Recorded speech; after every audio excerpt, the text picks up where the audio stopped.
Olá, tudo bem? Vamos dar continuidade à leitura do Evangelho de João.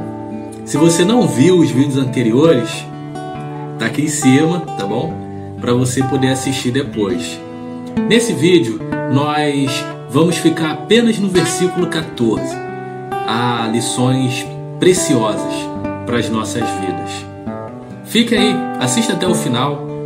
Meu nome é Rafael Assunção e você é muito bem-vindo, muito bem-vinda ao canal Devocionais.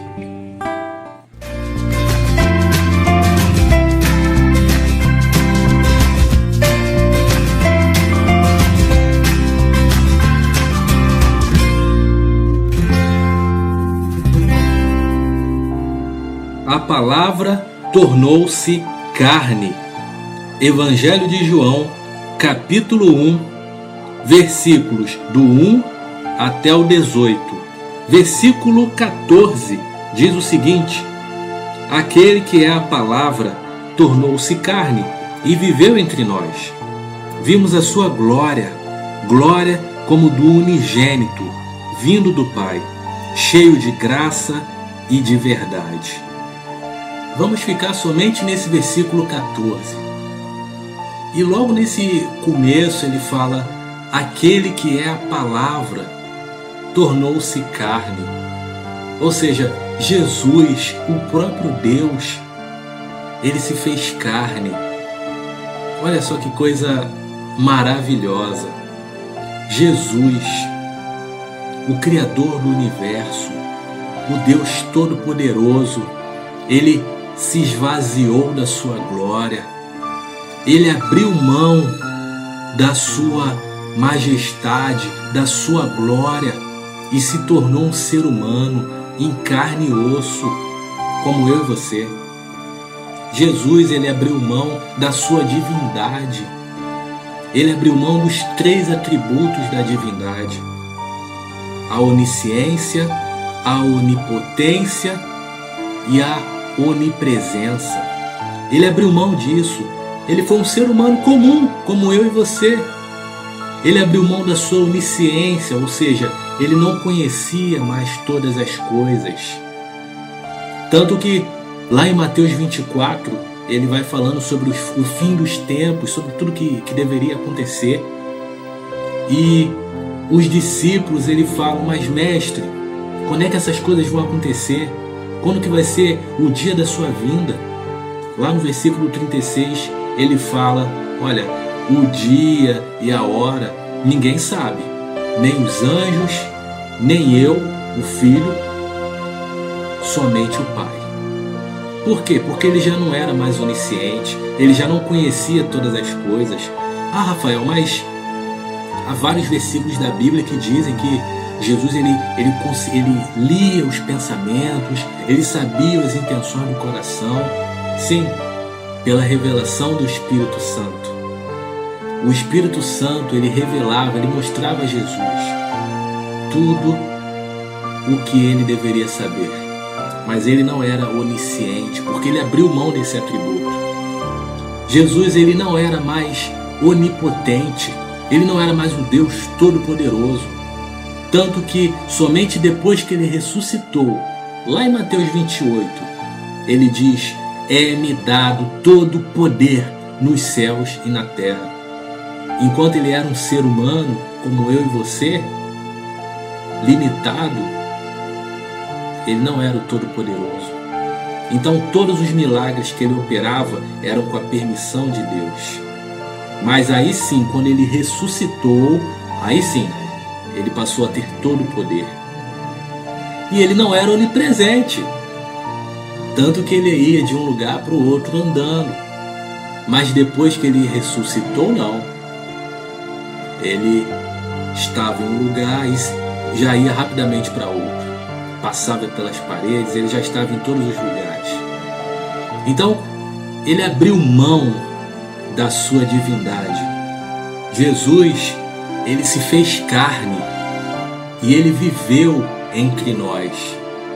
Jesus, ele nasceu, ele foi um bebê, ele foi uma criança, ele foi um adolescente, ele foi um jovem, ele foi um adulto, então ele sabe muito bem o que é ser um ser humano, porque ele pisou nessa terra, ele caminhou por aqui. Talvez, querida, talvez, meu amigo, você esteja achando que Deus não se importa com você.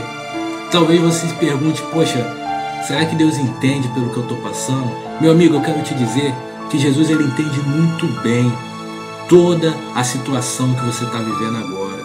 Essa angústia, essa dor, ele entende. Sabe por quê?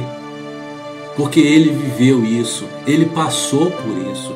Então ele sabe muito bem qual é a dor que você está sentindo. Jesus, ele sentiu a dor da perda, porque ele perdeu o seu pai José.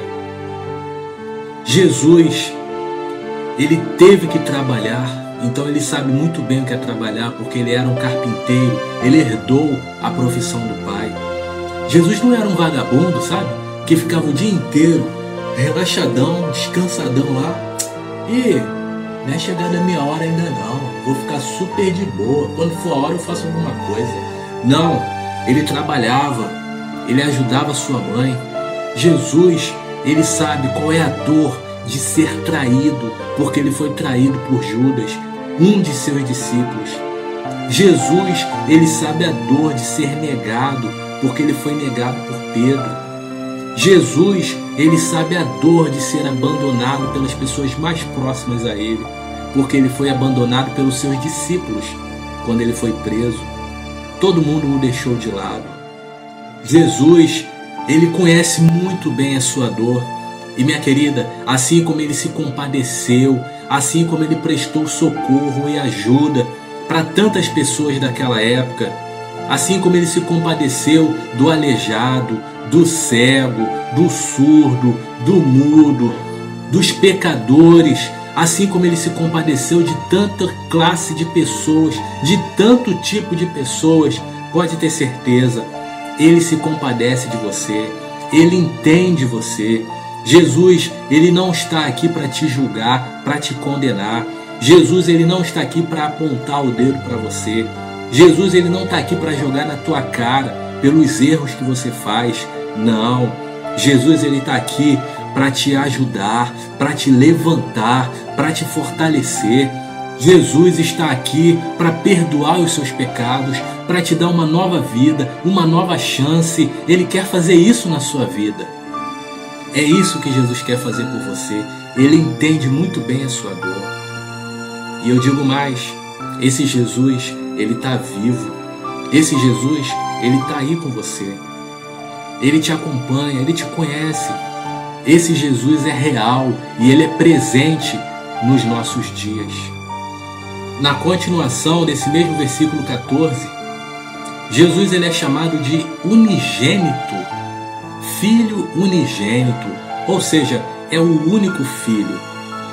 Ué, Rafael, mas você não falou no vídeo anterior que nós somos filhos de Deus? Quando nós recebemos a Jesus como Salvador, nós não somos filhos de Deus? Fala isso no versículo 12. Como é que você está falando agora que Jesus é o único filho? Não estou entendendo, hein? Quando a Bíblia fala que Jesus é o unigênito Filho de Deus, quer dizer que Jesus é o único Filho de Deus, mas o único Filho que era Deus, mas se fez carne. Ou seja, Jesus, ele é 100% Deus e 100% homem. Ele é o único, vamos colocar entre aspas, o único da espécie, o único desse modo. Nós não, nós somos filhos quando cremos, não somos filhos legítimos. Diria que somos filhos adotados. Jesus é o filho legítimo de Deus. Nós somos adotados, nos tornamos filhos quando cremos em Jesus. Então é pela fé, não é legitimidade. Jesus é o unigênito Filho de Deus. E no final do versículo diz que ele era cheio de graça e de verdade. Graça na Bíblia não é humor, não é o humor.